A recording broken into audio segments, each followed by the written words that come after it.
Much love, and I'm Wayne Johnson with Doc and Queen Ministries. Got a marriage workshop coming to you April 18th and 19th in Richmond, Virginia. Hope that you can make it there. It will definitely be worth your investment to be there. Sometimes we get into things and we believe that we don't need help and assistance, but a lot of times we don't know what's ahead in our lives. Matter of fact, we don't know what's ahead in our lives. So we need to make sure that the things that are important to us, I would think marriage is important to you, that you are ready and equipped to know how to deal with marriage as you venture through it. Now that is for those who want to get married, already married, separated, divorced, wanting to get back together, yada, yada, yada. But today's lesson today, I think is very important. I think it's something very interesting that the men should hear, the husbands. But let's just be real about it. It is something that we all need to hear. I'm going to come from 1 Corinthians chapter 7, verse 5. And it reads, "Don't refuse to give your bodies to each other, but you might both agree to stay away from sex for a while so that you can give your time to prayer. Then come together again so that Satan will not be able to tempt you in your weakness." This is really huge and key because really technically the only time we're supposed to have sex is with our spouse. Husband, your wife, wife to your husband. And you really are only supposed to do that when you become married officially.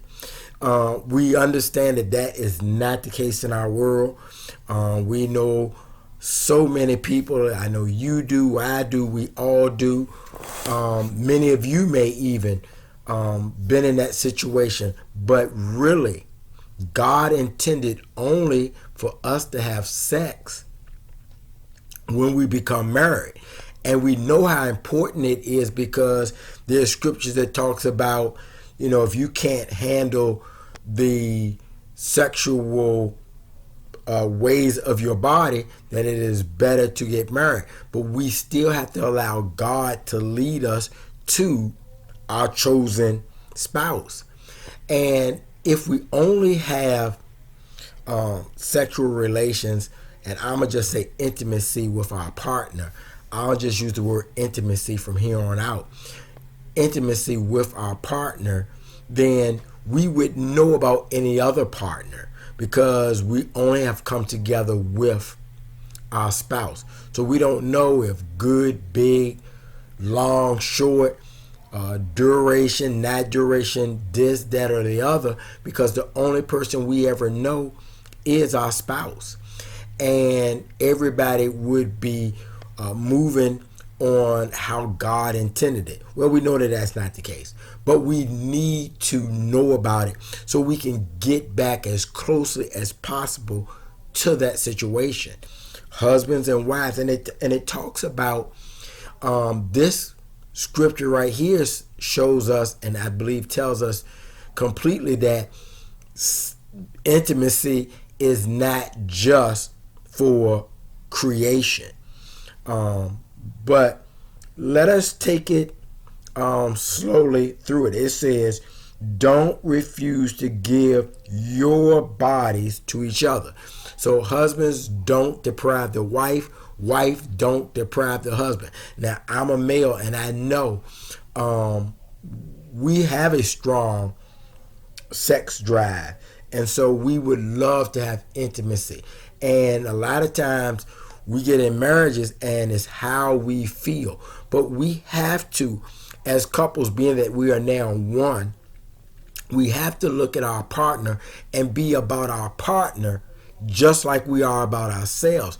And so sometimes you have to give, even though you may not want to. And if we start putting our mindset towards being a giver to our spouse and not take it as something I don't want to do, it's just so funny because there's a young lady, and I'm gonna call her young because we all young.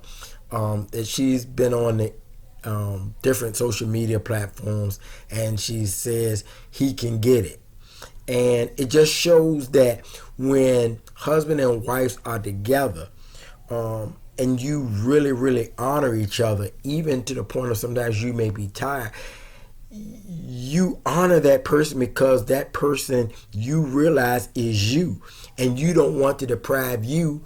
And so your spouse that's you don't want to deprive them either. And so it's just so interesting. So it says, don't refuse to give your bodies to each other, but you might both agree to stay away from sex for a while so that you can give your time to prayer. So I think if you both come together, we know with fasting, fasting is to me is like a form of prayer. When you fast, you don't want to have an intimacy because you are agreeing to not be intimate because you're focusing your body on spiritually with the Lord. And even if you both agree that we're not going to do intimacy for this week or this day or these couple of days because you want to focus on the Lord, do that.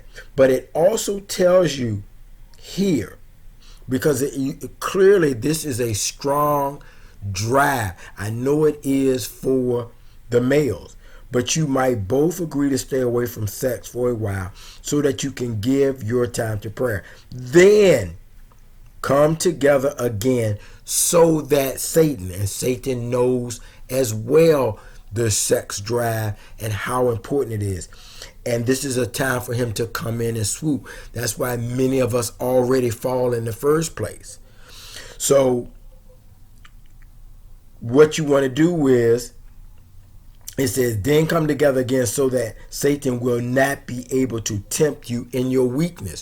When you go without as a husband, and that's all I've ever been, you can become weak because there's a desire your body has that you want to fulfill. And I know I've been talking a lot on we got to get out of our emotions and our feelings.